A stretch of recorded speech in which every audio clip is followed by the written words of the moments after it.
3 minutes. Thank you very much, Madam Deputy Speaker. And I rise to support the right of the Scottish Parliament to legislate and to oppose this government's attempts to override the democratic wishes of our democratically elected Scottish Parliament. We join in Scotland countries like Denmark, Malta, Ireland, Norway, Belgium, the Netherlands, Portugal, Ireland, Switzerland, Argentina, Uruguay and New Zealand in doing this. The UK Government has not acted itself, yet it seeks to deny the Scottish Parliament the right to do this. The very thin statement of reasons that the Government has brought forward really is a whole load of supposition, guesswork and nonsense within this.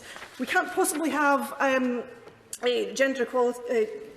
We can't possibly have this legislation in Scotland because HMRC can't fix its systems. We can't possibly have this in Scotland because the UK Government is second-guessing the number of people that might actually take it up. We can't possibly have this in Scotland because the very tiny, small, limited number, a handful of private schools that still offer in Scotland single-sex places might have a problem.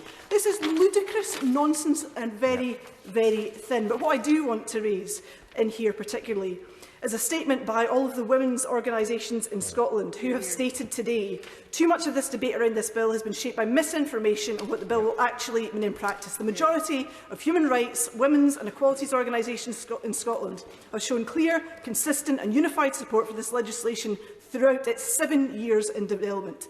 And there's a longer statement that is signed by Amnesty International, Close the Gap, Engender, Human Rights Consortium, Just Rights Scotland, National Union of Students Scotland, One Parent Families Scotland, Rape Crisis Scotland, Scottish Trade Union Congress, the Scottish Refugee Council, Scottish Women's Aid, Scottish Women's Convention, Scottish Women's Rights Centre, Young Women's Movement and Zero Tolerance. So if the UK Government ministers in this place think they know better than these experts with years of experience in dealing with vulnerable women, they really have another thing coming. They should reject their actions today. They should draw back from opposing this bill and they should let the Scottish Government get on with the business of giving trans people the rights they so richly deserve.